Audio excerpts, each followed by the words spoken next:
आवाज़ की दुनिया के दोस्तों, आज मैंने जो कल आपसे कहा था कि एक थ्रिलर स्टोरी लेके आऊँगा, वो कहानी इस तरीके से है। ये काफ़ी साल पहले की बात है। मेरा जो काल्पनिक पात्र है रमेश, वो उस समय कानपुर में था और कानपुर में एक जगह है बाकरगंज। तो बाकरगंज में एक मकान था जिसमें छत पे उसके पास में एक कमरा था। अपने माता-पिता के साथ में रहता था। किसी कारणवश माता-पिता जी कलकत्ते आए हुए थे और जबकि मेरे ननिहाल कानपुर का ही है और मैं उनके पास न जाकर के सीधा मैं बाकरगंज आ गया। उस दरमियान मुझे नॉवल पढ़ने का बहुत शौक था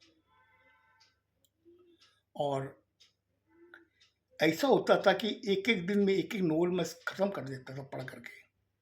चाहे वो 150 पेज की हो, चाहे 120 पेज की हो, उसको पढ़ के मैं ख़त्म कर देता एक दिन में। और उस दरमियान मैं रात को करीब 9:30 पौने 10 बजे बाकरगंज आया। आकर के छत वाले कमरे को दरवाज़ा खोला, खोल कर के मैं अंदर घुसा। खाना-वाना खा के मैं मामा के यहाँ से आए थे खाना खा कर के। इस वजह से मैं वो नॉवल को लेकर के पलंग पे लेट के नॉवल पढ़ रहा था। हल्का-हल्का सर्दी का मौसम था। हल्का क्या समझिए, कानपुर में ठंडी बहुत ज़बरदस्त पड़ती है। तो मैं रज़ाई ओढ़े नॉवल पढ़ रहा था और कमरे की लाइट जली हुई थी, लेकिन बाहर छत पे खाली एक ही कमरा था और इधर-उधर सब जगह अंधकार था। तो मैंने गेट का दरवाज़ा बंद कर लिया, मैं आराम से नॉवल पढ़ रहा था। उस नॉवल में एक ऐसा सीन चल रहा था कि एक आदमी भागता, भागता, भागता, भागता आता है, देखता है कि एक मकान है और काफ़ी पुराना टाइप का वो मकान है। तो वो देखता है कि उसके अंदर वो सोचता है कि इस मकान में मैं चला जाऊँ। तो जब वो अंदर जाता है, तो देखता है कि बहुत बड़ी डाइनिंग टेबल सामने पड़ी हुई है। वो अंदर घुसता देखता है कि इस डाइनिंग टेबल के ऊपर चाय की कप प्लेट पड़ी है, उसमें चाय गरमा-गरम जिसमें से भाप निकल रही है। उसकी इच्छा होती है कि चाय पीने की। वो जा कर के वो बैठ के चाय पीने लगता है। चाय पीते-पीते जब सामने देखता, सामने बहुत बड़ा गिलास था, शीशा जिसको कहते हैं। तो वो चाय पीते-पीते शीशा को देखता है। अचानक उसके ये समझ में आता है कि पीछे से कोई 2 हाथ हैं, जो उसकी गर्दन को पकड़ने के लिए आगे बढ़ रहे हैं। वो उसको देख के डरने लगता है। उसी दरमियान रमेश के कमरे का गेट खट, खट, खट 3 बार आवाज़ होती है। अब वो सोचता है कि ये क्या बात है? कहीं ये तो नहीं इसमें सीन चल रहा हो ऐसे ही। फिर वो देखता, बोले नहीं, किताब में तो नहीं लिखा हुआ है। फिर 2-3 मिनट बाद में फिर वही होता है, खट, खट, खट। अब वो नॉवल को छोड़ देता है। छोड़ने के बाद में वो सोचने लगता है कि छत पे और भी कोई नहीं है, मैं अकेला छत पे हूँ और बाहर में कौन आवाज़ दे रहा है, कौन खटखट कर रहा है।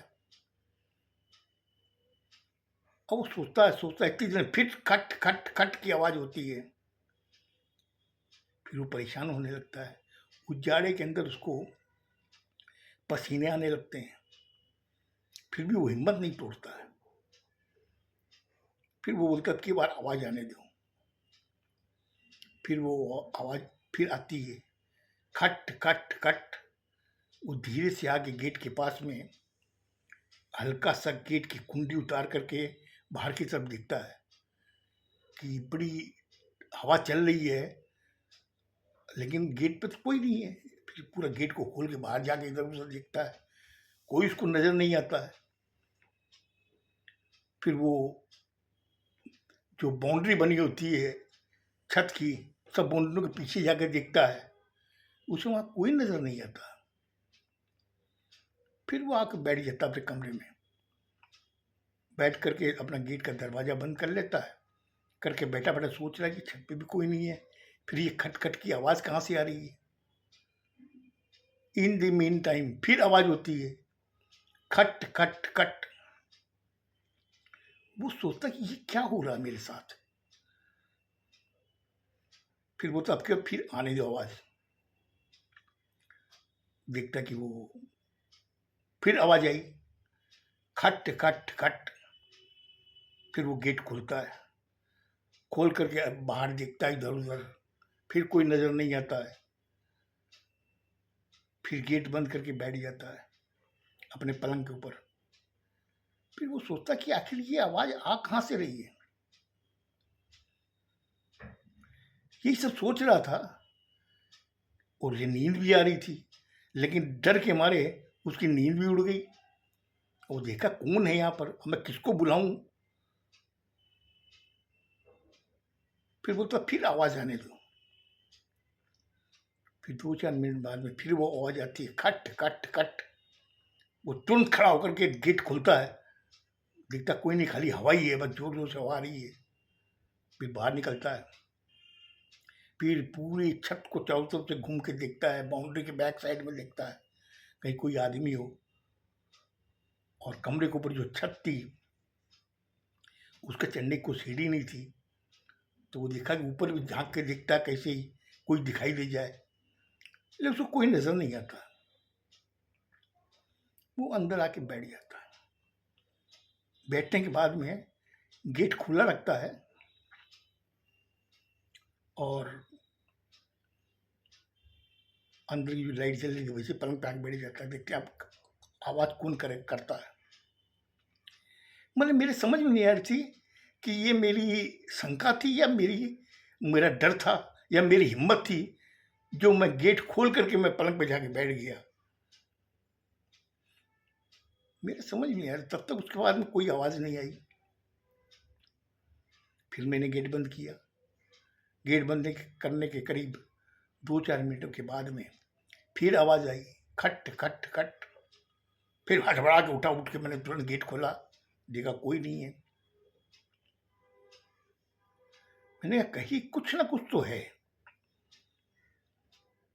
मैं सोचता रहा, मगर मेरी हिम्मत जवाब नहीं दे रही थी।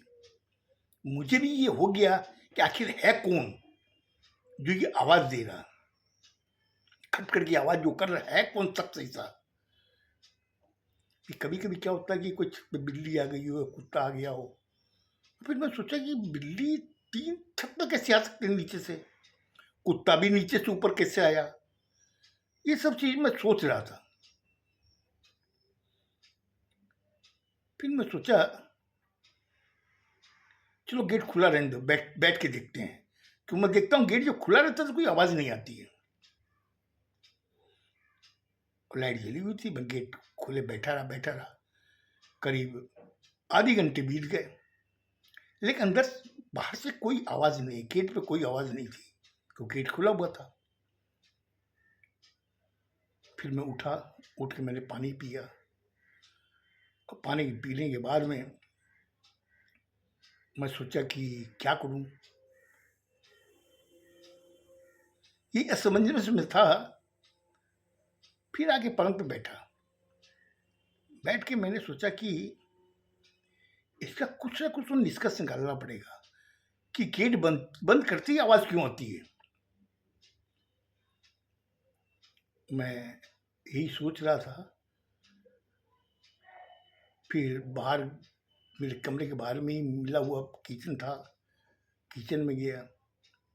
वहाँ जा कर के मैंने सोचा कि क्यों नहीं चाय बना ली जाए। और रात का वो सन्नाटा, करीब 11:30 पौने 12 बजे हुए थे और जबरदस्त हवाएं चल रही थी। मैंने गैस पे चाय चढ़ाई, चढ़ा के आके कमरे में बैठ गया। बैठ के सोच रहा था फिर सोचते सोचते अचानक यार मेरे को चाय मेरी बन गई होगी। मैं किचन में गया, चाय छान के लेके आया, आके मैं बैठ के चाय पीने लगा। लेकिन मेरा दिमाग क्लियर नहीं हो रहा था कि अगर गेट खुला रहता तो आवाज़ नहीं आती, और जब गेट बंद करता तो आवाज़ आती है। मैं ये इसी चीज़ सोच रहा था। फिर जब तक चाय मेरी ख़त्म हो गई, मैं किचन में गया, कप प्लेट को वहाँ रखा, रख के किचन की लाइट बंद की, गेट बंद किया किचन का, कमरे में आया, फिर मैंने गेट बंद किया कमरे का। बंद करके मैं सोने की चेष्टा कर रहा था, लेकिन मुझे नींद नहीं आ रही थी, क्यों मेरे दिमाग में एक ही चीज़ थी कि आखिर अब देखता हूँ आवाज़ के कहाँ से आती। फिर मुझे 5-7 मिनट बीते होंगे कि वो खट खट खट 3 बार आवाज़ आई। मैंने कहा कि एक बार फिर मैं इंतजार करता हूँ। फिर 4-5 मिनट बाद में फिर आवाज़ आई, खट खट खट। मैं तुरंत हड़बड़ा के उठा के मैंने गेट खोला तो कोई नहीं बाहर में। किचन का दरवाजा भी देखा खोल करके, लाइट जलाई, कुछ नहीं, अंदर में नहीं। फिर चारों तरफ मैंने दीवार मतलब पूरी छत को देखा, कोई नहीं था। अब मैं खाली परेशान था कि आखिर ये आवाज़ आ कैसे रही है। ये सोचते सोचते वापस कमरे में आके बैठ गया। बैठ के मैं सोच रहा था कि आखिर ये आवाज़ कहाँ से आ रही है, और ये आवाज़ मुझे क्या बताना चाहती है। रात के 12 बजे करीब इस रात के सन्नाटे में ये आवाज़ आनी, मेरे समझ में नहीं क्या बात आखिर। बाद में मैंने सोचा कि अब की बार एक काम करता हूँ, मैं कमरे का गेट बंद कर लेता हूँ, गेट न बंद करके गेट खुला रखता हूँ, और कमरे की लाइट बंद कर देता हूँ। लाइट बंद करने के बाद में बाहर किचन की जो लाइट थी, किचन का गेट खोला, उसकी लाइट जला दी, और आके पलंग पे मैं रजाई में घुस के खाली बस थोड़ा सा मुंह निकाल के देख रहा था आखिर कौन है। अंधेरे में जो कमरे में अंधेरा रहेगा, कम से कम जो आएगा वो तो खटखट तो करेगा ही। मैं ये सोच रहा था। मुझे लगता मैंने आज आपका ज़्यादा टाइम ले लिया। फिर क्या हुआ, उस रात को मैंने लाइट बंद करके जब मैं खाली मुंह निकाल करके बाहर की तरफ देख रहा था, गेट की तरफ, फिर क्या हुआ वो कल मैं आपको बताऊंगा। बहुत ही एक थ्रिलर टाइप की चीज़ हुई थी, जो मैंने सोचा कि हो सकता है आपको साझा करूं, क्योंकि वो मेरी ज़िंदगी की बहुत एक स्ट्रेंज वाक़या घटा था। खुश रहो, स्वस्थ रहो, धन्यवाद।